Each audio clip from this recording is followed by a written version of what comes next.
الحمدللہ، اللہ تعالیٰ کا لاکھ لاکھ شکر ہے کہ مالک الملک نے اپنی یاد کی توفیق اور موقع عطا فرمایا۔ لاکھوں اور کروڑوں درود حضرت محمد مصطفیٰ صلی اللہ علیہ وآلہ وسلم پر،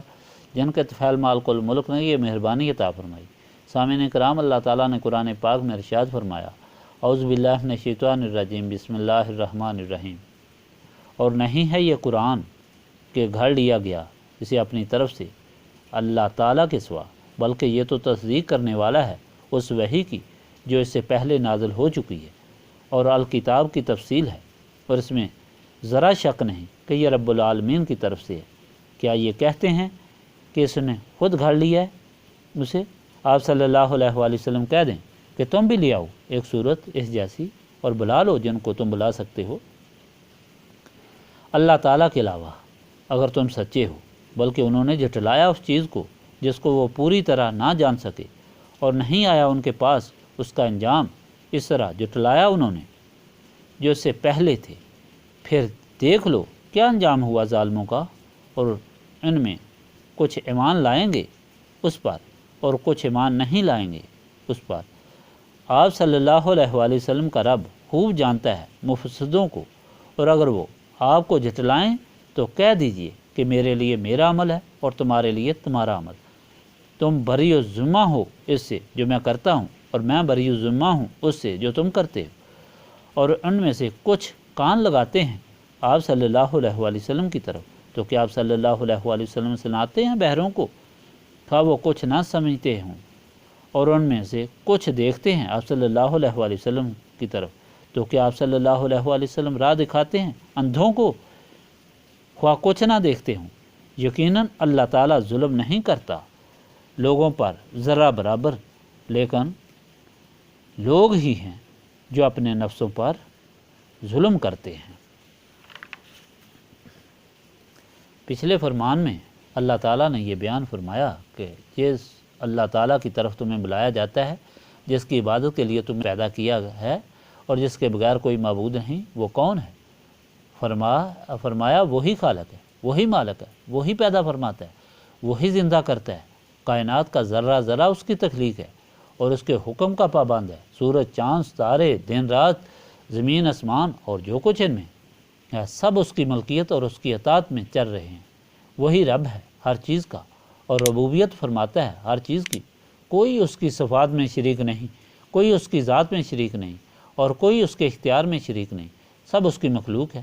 سب اس کی عبادت کے لیے پیدا کیے گئے ہیں۔ اور شیطان جو مردود ہے وہ مخلوق کو گمراہ کرتا ہے، لوگوں کو بتوں کی پرستی کی تلقین کرتا ہے، لیکن اللہ تعالیٰ اپنے بندوں کو ہدایت دیتا ہے اور گمراہی سے بچاتا ہے۔ لیکن بچاتا ان کو ہے جو اس کے رسولوں سے نسبت قائم کرتے ہیں اور ان کی اطاعت میں زندگی گزارتے ہیں، کیونکہ رسولوں کی اطاعت سے ہی اللہ تعالیٰ کی بندگی سمجھ میں آتی ہے،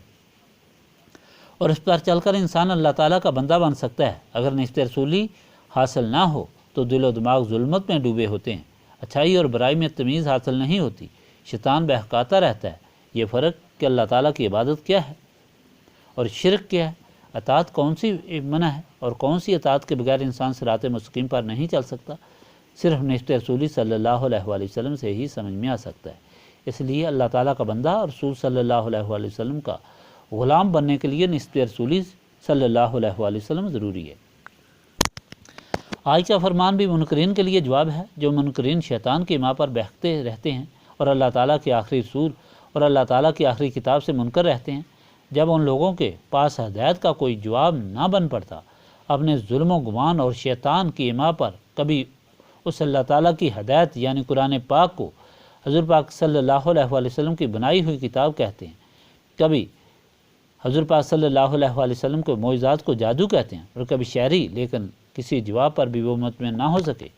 کیونکہ حقیقت کے خلاف جو بھی بات ہوتی ہے وہ کبھی مضبوط نہیں ہوتی، اس لیے کہ وہ بنیاد ہوتی ہے اس یاد ان کی اس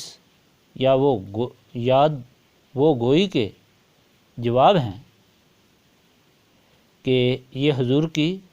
گھڑی ہوئی کتاب ہے۔ اللہ تعالیٰ نے فرمایا کہ یہ اللہ تعالیٰ کی کتاب ہے اور رب العالمین کی طرف سے ہدایت ہے، اس میں کوئی شک و شبہ نہیں، کوئی ایک اعتراض تم اس پر ثابت نہیں کر سکتے۔ اس کی برکات دیکھو، اس کے پڑھنے اور سننے سے دل کی دنیا بھی بدل جاتی ہے، انوار و تجلیات کی بارشیں شروع ہو جاتی ہیں اور عجیب کیفیت پیدا ہو جاتی ہے جو بیان سے باہر ہے۔ پھر یہ دیکھو اس میں وہ تمام تاریخ لکھی ہے جو پہلی کتب سماوی بیان کر چکی ہیں۔ حضور پاک صلی اللہ علیہ وآلہ وسلم نے جنہوں نے کسی کتاب کا مطالعہ نہیں کیا، پھر کس طرح وہ سارے واقعات بیان کر دیے۔ لہذا یہ بیان اس مالک کا ہے جس نے سب کچھ بیان بنایا اور بھیجا ہے۔ اس کے پڑھنے سے جو شفا حاصل ہوتی ہے وہ تو کسی چیز میں نہیں، اور آخر میں ان منکرین کی عقل کو جھنجھوڑا گیا کہ اگر تم سچے ہو تو پھر سارے مل کر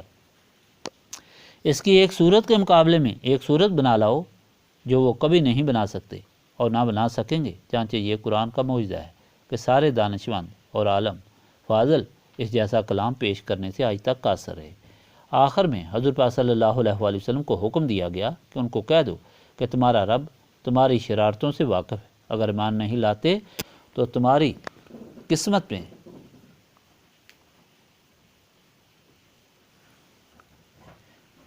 قسمت میں نے اپنا فرض ادا کر دیا ہے، اب تمہاری گمراہی کا نتیجہ تمہارے لیے دونوں جہانوں کی تباہی اور بربادی ہوگا، مگر یہ اللہ تعالیٰ کی طرف سے تم پر ظلم نہیں ہوگا، بلکہ یہ ظلم تم خود اپنے اوپر کر رہے ہو کہ اللہ تعالیٰ نے تمہاری ہدایت کے لیے رسول بھیجے، کتب سماوی بھیجی اور تم کو عقل اور سمجھ بھی عطا فرمائی، لیکن پھر بھی تم شیطان کی اطاعت کو قبول کرتے ہو جو تمہارا کھلا دشمن ہے، اور اللہ تعالیٰ کے رسول کی اطاعت کو جو تمہارے لیے دونوں جہانوں کی کامیابی کا سبب ہے قبول نہیں کرتے، جس کی وجہ سے تمہارے دل و دماغ ظلمت میں ڈوبے ہوئے ہیں۔ تم سنتے ہو مگر سمجھتے نہیں، دیکھتے ہو حقیقت نہیں پاتے، بس جانوروں جیسے ہو، بلکہ اس سے بھی بدتر۔